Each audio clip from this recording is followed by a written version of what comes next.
로마서 10장 14절에서 마지막 21절까지 말씀 한 절씩 교독하겠습니다.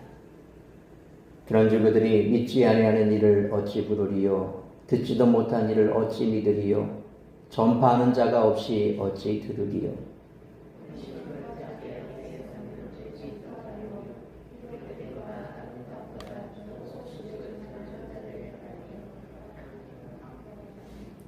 그러나 그들이 다 복음을 순종하지 아니하였도다. 이사야가 이르되 주여 우리가 전한 것을 누가 믿었나이까 하였으니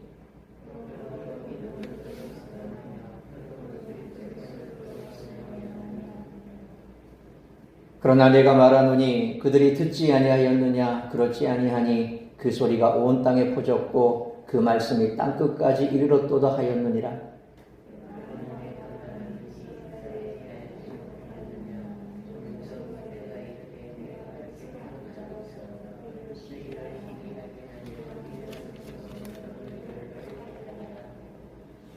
이사야는 매우 담대하여 내가 나를 찾지 아니한 자들에게 찾은 바 되고 내게 묻지 아니한 자들에게 나타났노라 말하였고 이스라엘에게 하여 이르되 순종하지 아니하고 거슬러 말하는 백성에게 내가 종일 내 손을 벌렸노라 하였느니라.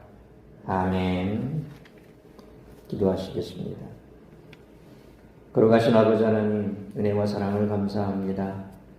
오늘도 하루 온종일 우리가 우리의 삶의 현장에서 땀 흘려 수고하고 주께서 우리와 함께 하심에 우리가 주님의 은혜 가운데 오늘도 하루 일과를 마치고 정한 시간 주님 앞에 나와 예배의 자리에 섰습니다.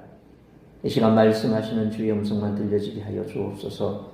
하루 온종일 나를 힘들게 하고 내 마음을 상하게 했던 것들 다 주님 앞에 내려놓습니다. 또한 오늘도 하나님께서 내게 베푸신 그 은혜에 감사하며 다시 한번 말씀으로 우리의 신앙을 올곧게 세우는 시간 되기를 원합니다.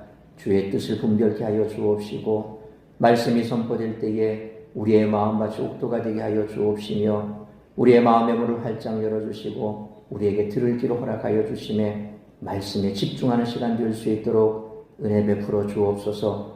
가정마다 다급한 소식 오가지 않게 하여 주옵시고 무엇보다도 이 시간에도 삶의 어려움과 고난 속에서 지쳐있는 우리 사랑하는 성도들을 주께서 붙드시고 위로하시고 특별히 우리 성명진 김성자 권사님 하나님께서 붙들어 주옵시며 그들의 슬픔이 변하여 기쁨이 되게 하시고 오히려 천국의 소망으로 거듭날 수 있도록 무한 은혜를 베풀어 주시기를 원합니다. 가정의 슬픔이 더 이상 슬픔이 아니라 주님께서 우리에게 주신 이 땅에 한 번뿐인 삶 더욱더 소망 가운데 살아갈 수 있는 힘과 능력으로 임하게 하여 주옵시고 오늘 우리가 참으로 짧디 짧은 인생을 살아가며 어떻게 살아가야 할지 우리가 무엇을 바라보고 살아야 할지 말씀 가운데서 주의 음성 듣고 돌아가는 복된 시간 될 수 있기를 간절히 빌고 소원하오며 이 모든 말씀 우리 주 예수 그리스도의 이름으로 기도하옵나이다. 아멘.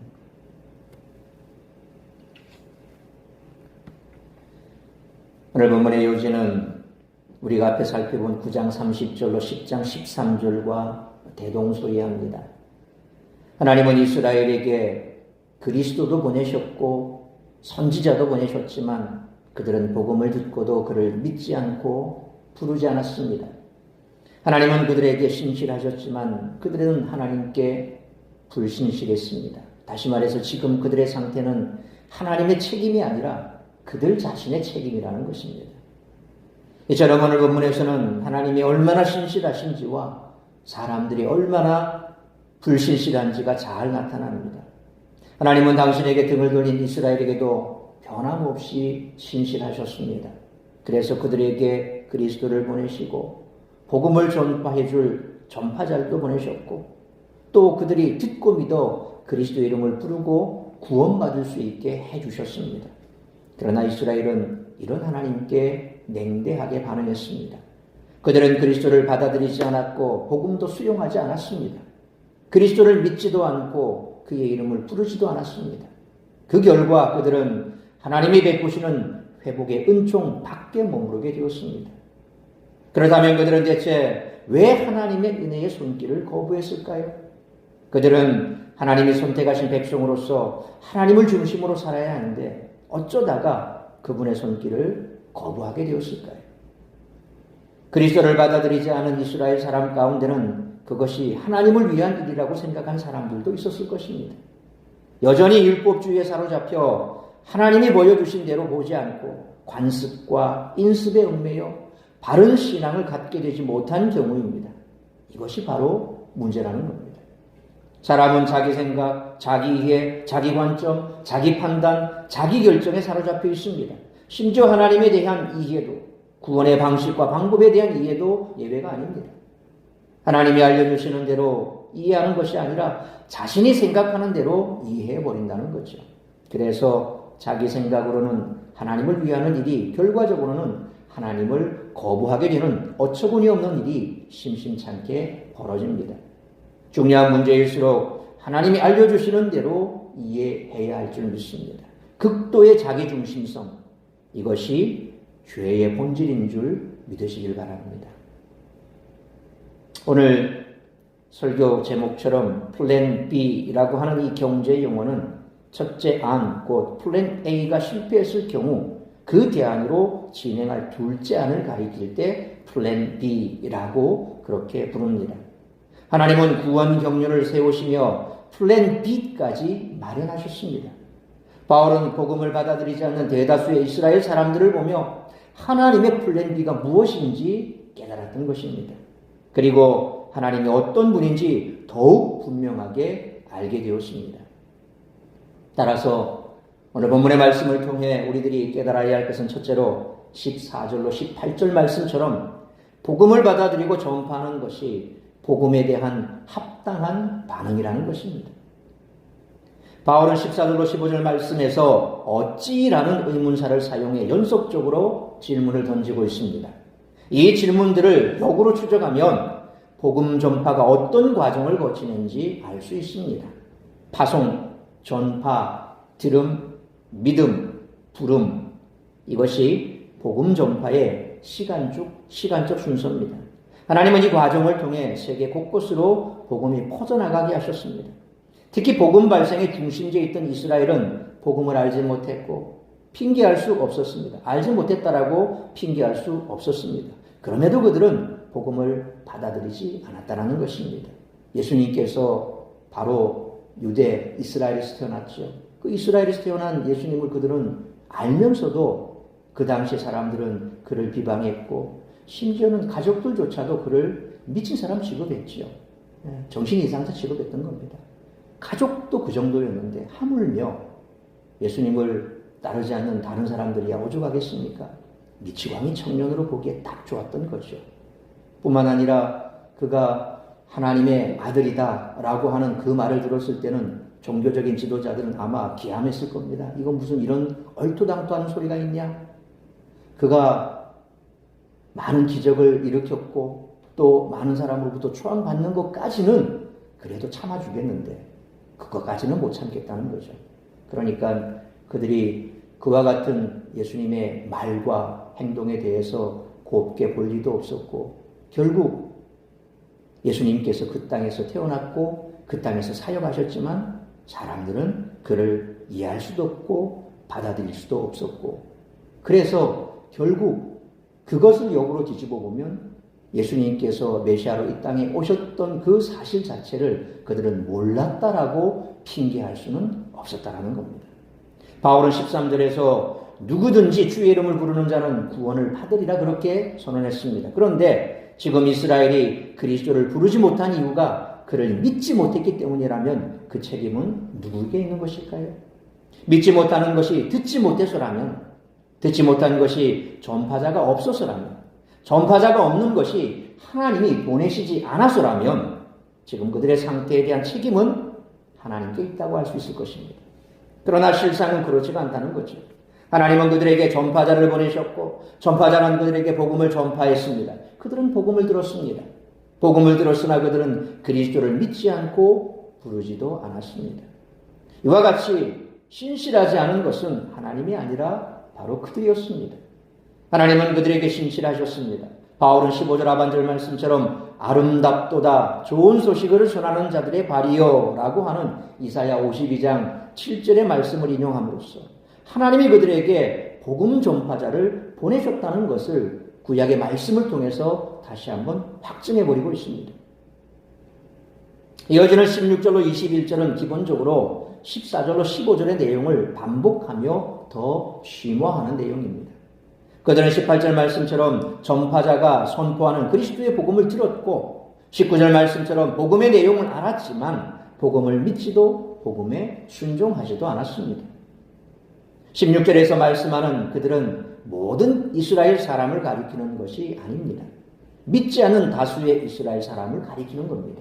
그리고 전한 것으로 번역된 헬라어 아코에라고 하는 말은 듣고 전해주는 것, 그걸 뜻하는 겁니다.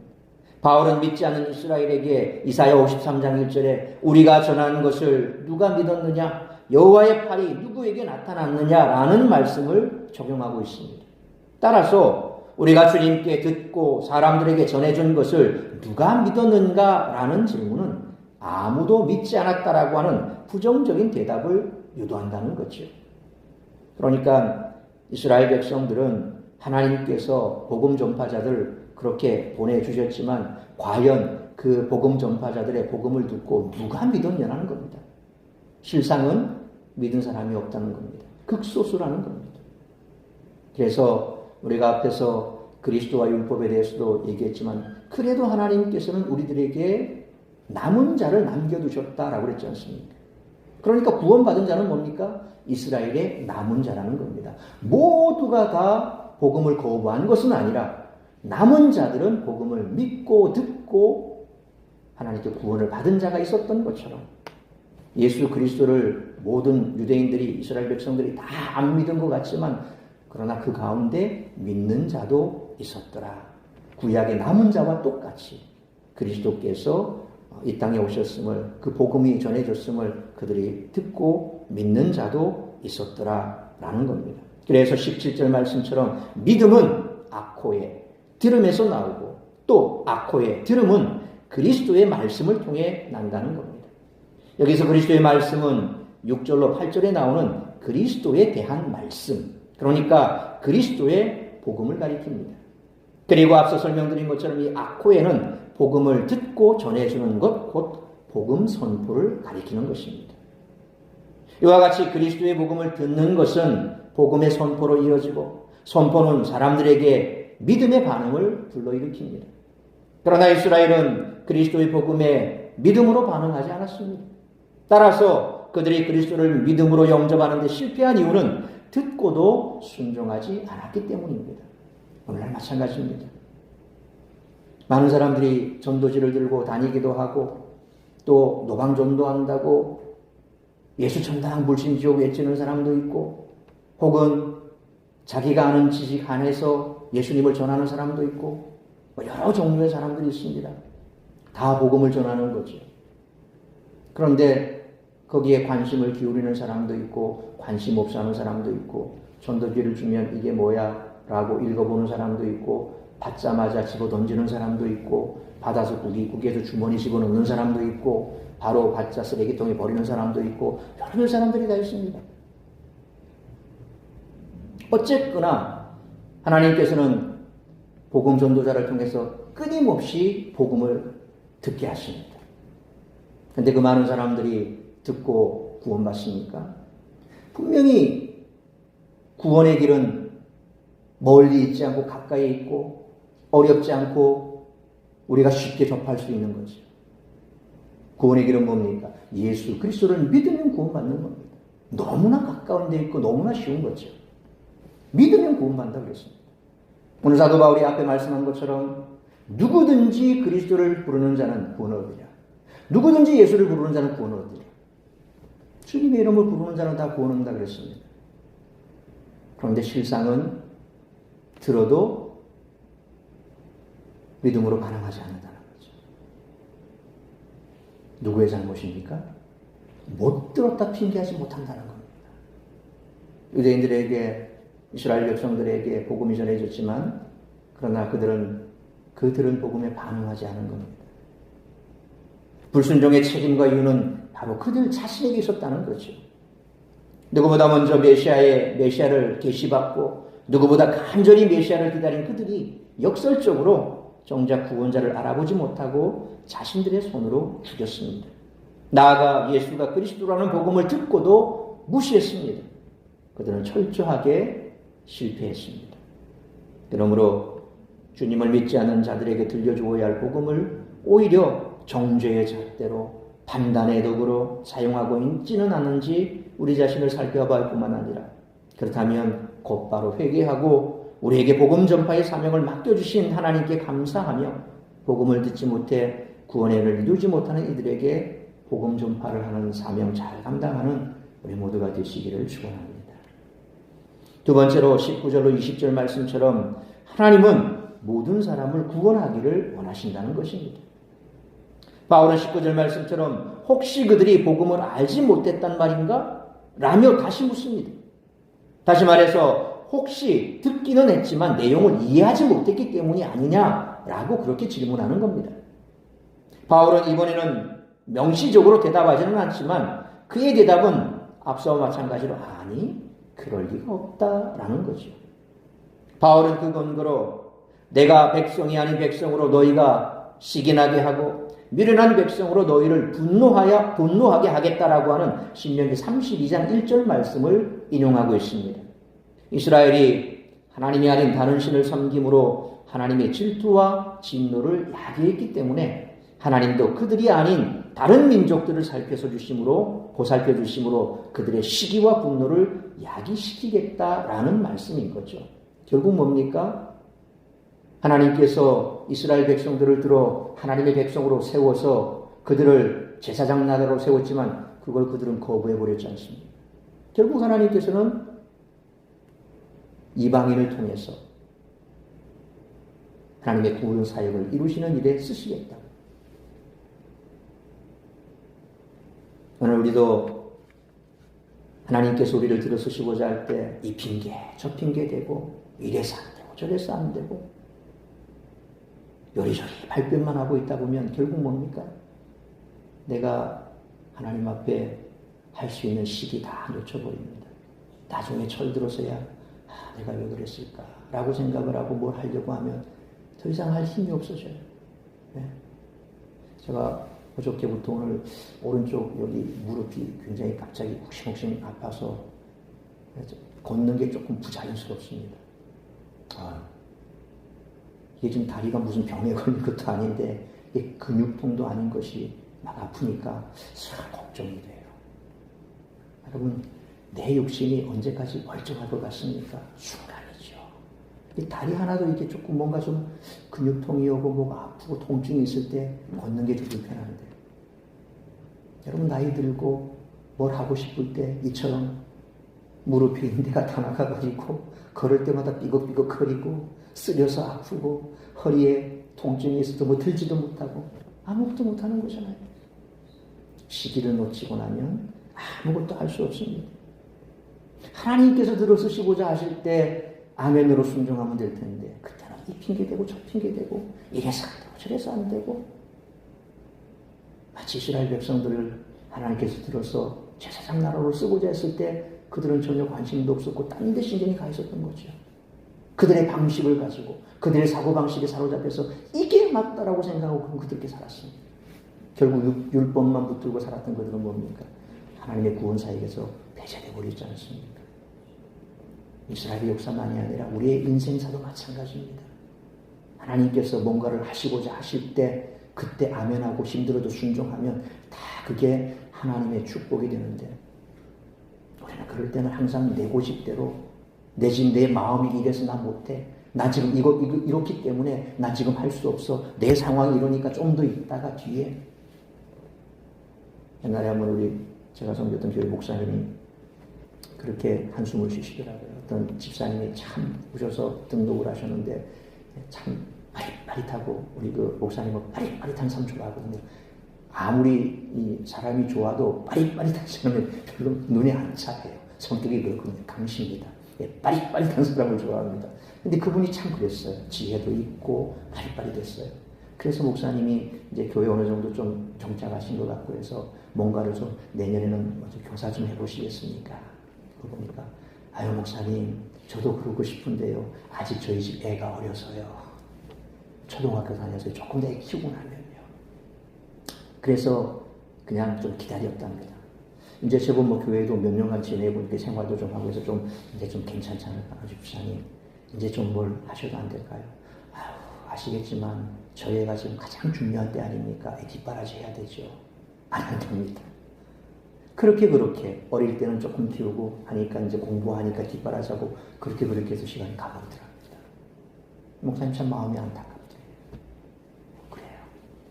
하나님께서는 뭔가를 원하시고 하나님의 사역의 동력자로 같이 해줬으면 하는데 그 우리의 그 고집, 욕심, 생각, 내 사고방식 결국 그런 것들이 우리를 하나님의 구원 사역에서 스스로를 배제시켜버리고 결국 그 사역이 하나님은 다른 사람을 앉혀버리는 거죠.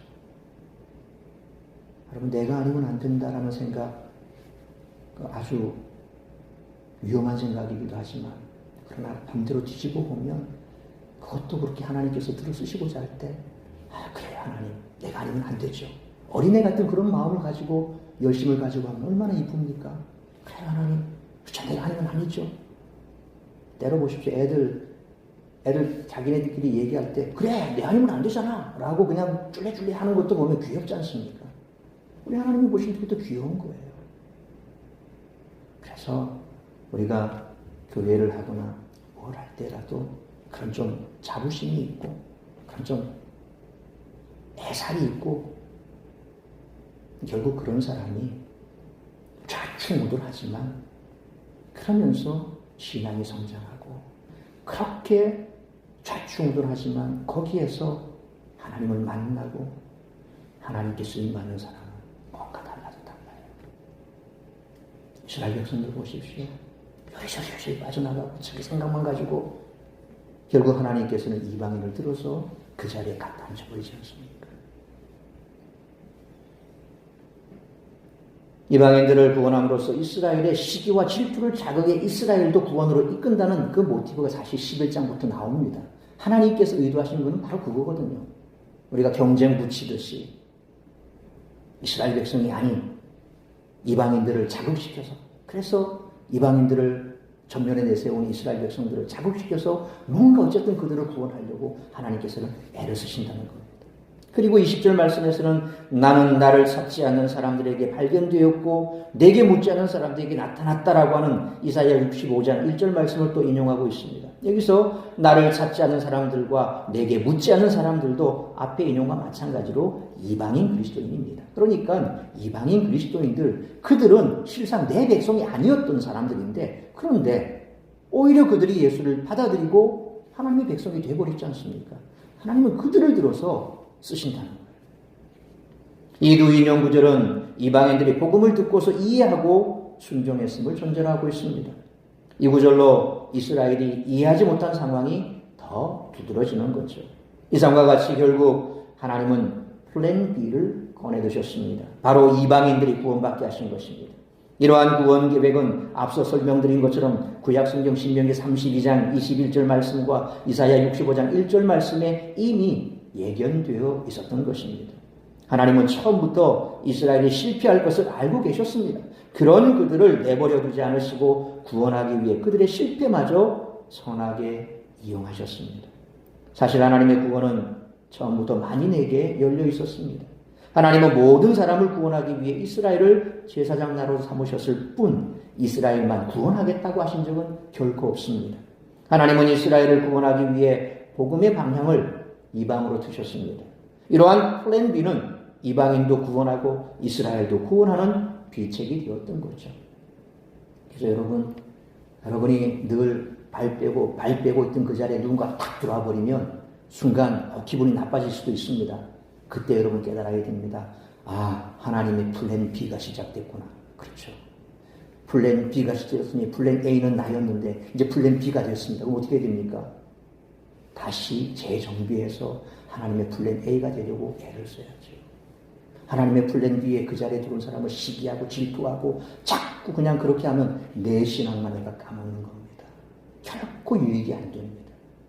근데 그걸 누가 그렇게 자꾸 만듭니까? 사탄이 내 속에 와서 자꾸 그렇게 해요. 저 봐라, 눈꽃이 이제, 저 눈꽃이 이제, 저 안 봤으면 좋겠지. 사탄이 저렇게 만드는 거죠.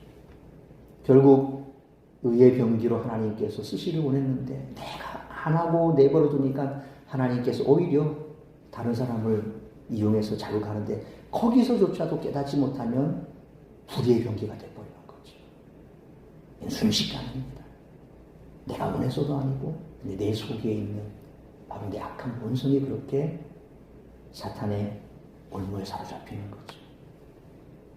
하나님께서 플랜 B 그걸 작동시켰을 때 누군가를 통해서 내게 경쟁이 딱 왔을 때 그때는 정신 차려야 됩니다. 아, 하나님께서 내가 뭔가를 말씀하시는구나. 정신 차려야 됩니다. 이러한 플랜 B는 이방인도 구원하고 이스라엘도 구원하는 비책이죠. 구원 경륜은 이처럼 오늘도 우리의 삶 가운데 진행 중에 있습니다. 그러므로 하나님의 구원은 처음부터 만인에게 열려 있으며 하나님은 모든 사람을 구원하기 원하시므로 이러한 하나님의 마음을 알아서 오늘도 진행 중인 하나님의 구원사에게 쓰임받기를 위해 힘쓰는 우리 모두가 되시기를 축원합니다. 세 번째로 21절 말씀처럼 하나님은 불순종하는 자들에게도 구원의 손을 내미신다는 것입니다. 21절 말씀처럼 이스라엘은 복음을 듣고 그 내용을 이해하고도 복음을 믿거나 복음에 순종하지 않았습니다. 따라서 이스라엘이 지금 믿지 않는 문제는 그들 자신의 잘못과 책임이라는 겁니다. 하나님이 그들에게 신실하지 않으신 것이 아니라 그들이 하나님께 신실하지 않은 것입니다. 오히려 하나님은 그런 그들에게 온종일 손을 내미셨습니다. 여기서도 이사야 65장 2절에 내가 종일 손을 펴서 자기 생각을 따라 옳지 않은 길을 걸어가는 패역한 백성들을 불렀나니 라는 말씀을 인용하고 있죠. 하나님은 이런 분이십니다. 인간은 신실하지 않더라도 하나님은 끝까지 신실하십니다.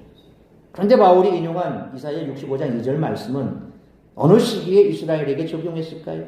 그들이 복음을 거부하기 이전일 수도 있고 또 복음을 거부한 이후일 수도 있습니다. 양쪽 시기에 다 적용할 수 있는 말씀입니다. 인용한 이 말씀은 10장과 관련시키면 거부 이전의 시기에 그리고 다음에 이제 11장과 관련시키면 거부 이후의 시기에 적용이 되죠. 그러니까 거부 이전에도 하나님은 끝까지 그를 붙들어 하나님의 사역으로 이끌려고 했고 그 말씀을 듣지 않고 거부한 이후에도 하나님 끝까지 그를 붙들려고 하고 그를 구원하려고 하는 하나님의 마음. 하나님은 언제나 우리 곁에 계시고 우리가 하나님의 말씀에 아멘 할 때까지 포기하지 않는다는 겁니다. 여러분 자녀들을 보면 여러분 자녀 키울 때 에이 네 마음대로 해라 라고 그렇게 얘기할 때도 있죠. 근데 정말 그렇게 얘기했을 때 정말 그렇게 하려고 한 겁니까? 그런 부모는 없습니다. 제가 우리 요한의 얘기를 참 자주 하는데 왜냐하면 제가 그런 일들을 참 그냥 그렇게 갈등하니까 그래. 무시 새끼냐. 네 마음대로 해라. 그렇게 집어 던져놓고도 누워있으면 막 생각해라. 이제 좀 뭐하고 있을까? 웃자고 있을까? 내가 좀 더 참지. 뭐 그런 생각들, 이런 생각들. 왜? 내가 아버지잖아요. 네, 내가 아버지잖아요. 여러분도 자녀 키울 때 그러지 않았습니까? 속썩이는 애들 무시히 네 마음대로 해봐라. 그러고도 마음이 편합니까? 안 편하죠? 안 내버려 둡니다. 하나님도 똑같습니다.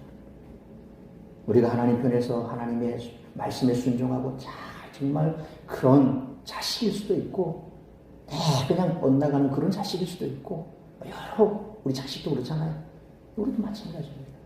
하나님은 결코 어느 하나 포기하지 않습니다. 끝까지. 하나님 이스라엘 백성들을 향해서도 오늘 이 땅에 우리를 향해서도 똑같이 끝까지 하나님은 신실하신 분이라는 겁니다. 바울은 이런 하나님의 경륜을 보며 하나님이 어떤 분인지 더욱더 분명하게 알게 된 거죠. 그러니까 10장에서 하나님께서 그들이 하나님을 거부하기 이전에도 그래 했고 이제 11장에 가서도 거부한 이후에도 하나님은 여전히 구원받기를 원하시는, 너희를 구원하기를 원하시는 아버지가 되신다라는 말씀을 지금 보석을 깔고 있는 거죠.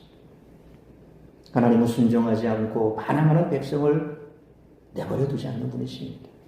사랑과 인내의 손길을 온종일 내버려 주시는 그런 분이라는 말씀이죠. 그래서 이사야 65장 2절의 말씀을 그는 다시 한번 이스라엘 백성들에게 선포했던 겁니다. 하나님은 이러한 사랑과 기다림은 지금도 계속되고 있습니다. 하나님을 믿지 않는 불신자들을, 하나님을 믿는다면서도 세상 욕심을 다 버리지 못한 채 죄악 가운데 살고 있는 자들을 위해 하나님은 오늘도 일하십니다. 오늘도 진행 중인 하나님의 구원 경륜은 이스라엘의 회복을 통해 궁극적으로 완성될 것입니다. 우리 모두는 하나님의 위대한 구원 경륜 안에 속해 있는 자들입니다. 누구 하나 소외되지 않고 하나님의 손안에 있습니다. 우리는 하나님을 위해 헌신하고 봉사한다고 하지만 하나님의 열심에 비하면 그것은 너무나도 작은 수고에 불과하다는 거지요. 그래서 예수님께서 비유로 무익한 종의 비유를 두지 않습니까? 우리가 얼마나 수고해도 그 무익한 종에 불과하다는 것입니다. 네. 우리 사자성어에 견마지로라고 하는 말이 있습니다. 네. 내가 한만 수고해도 그거는 멍멍이 말, 그게 하는 일에 불과하다. 그런 말이죠. 견마지로. 우리가 한만 주님을 위해서 했다고 해서 그거 뭐 내세울 게 뭐가 있겠습니까? 그럼에도 불구하고 하나님께서 우리가 애쓰고 수고한 거 결코 잊지 않지 않습니까? 예수님께서 약속하신 대로 어린아이의 냉수 한 그릇의 상급을 내가 결단코 잊지 않겠다. 그 냉수 한 그릇이 뭔데요? 아무 보잘것없는 거지만 그것도 잊지 않겠다고 말씀하지 않습니까? 그러니까 우리는 결코 불평할 이유가 없습니다.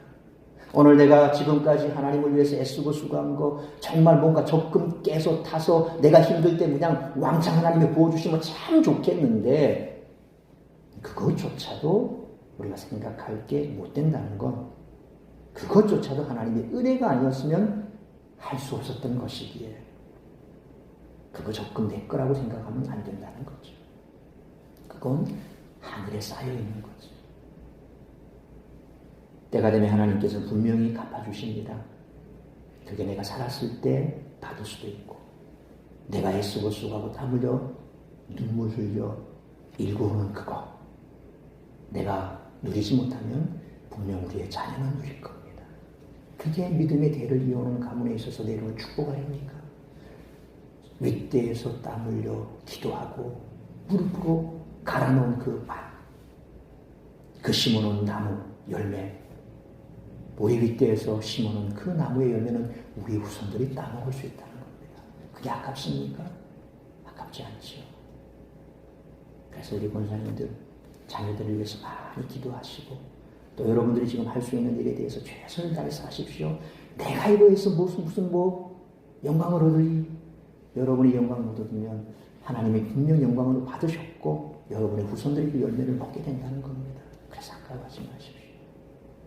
열심히 하십시오. 최선을 다해서 하십시오. 그러므로 하나님은 순종하지 않고 반항하는 백성을 버려두지 않고 사랑과 인내의 손길을 온종일 내버려 주시는 분으로 때를 얻든지 못 얻든지 어느 누구에게라도 구원의 복음을 전할 수 있으며 최선을 다해서 주님 나라로 복음을 위해 헌신하는 우리 모두가 되시기를 축원합니다. 사랑하는 성도 여러분, 크고 높으신 하나님이 낮고 천한 우리를 위해 아주 오랜 옛날부터 잠시도 쉬지 않고 일하셨습니다. 자격 없는 우리에게 하나님의 은혜가 부어졌습니다. 그러므로 이처럼 순종하지 않고 반항하는 백성을 버려두지 않고 사랑과 인내의 손길을 온종일 내밀어 주시는 하나님의 열심에 감격하여 때를 얻든지 못 얻든지 어느 누구에게도 복음을 전할 수 있고 구원의 복음을 전할 수 있고 여러분의 남은 생애가 하나님 나라와 복음을 위해서 헌신하는 그런 삶을 살아낼 수 있기를 주님의 이름으로 축원합니다. 기도하겠습니다. 걸어가신 아버지 하나님 은혜와 사랑을 감사합니다.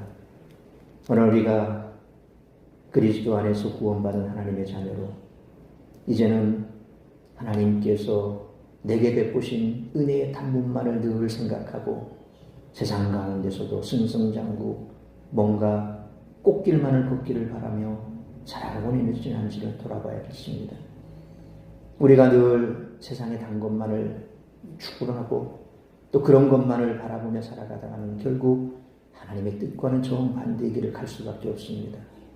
우리는 여전히 이 땅 가운데서 남들이 가지 않는 그 좁은 길, 좁은 문으로 들어가라고 말씀하셨습니다.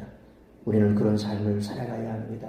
그러므로 우리가 누려야 할 이 땅에서의 축복은 물질로 매겨질 수도 없고 또 세상 가운데 영광과 세상이 주는 달콤함과는 전혀 상관이 없는 것입니다. 필요에 따라 하나님께서 우리에게 필요를 주시되 그러나 그 모든 것들조차도 하나님의 영광을 위하여 쓰여져야 할 줄로 믿습니다. 오늘 하나님의 말씀 안에서 우리가 다시 한번 우리의 생을 정비하고 남은 생에 하나님께서 주신 그 직분 잘 감당하며 내가 주님 앞에 서는 그날까지 참으로 주께서 내게 베푸신 그 은혜에 내가 무엇으로 보답할 거하는 마음으로 최선을 다해서 구원의 복음을 전하며 주신 사명 잘 감당함으로 하나님의 기쁨이요 면류관이 되는 우리 모두가 될 수 있기를 간절히 빌고 소원하오며 이 모든 말씀 우리 주 예수 그리스도의 이름으로 기도하옵나이다. 아멘.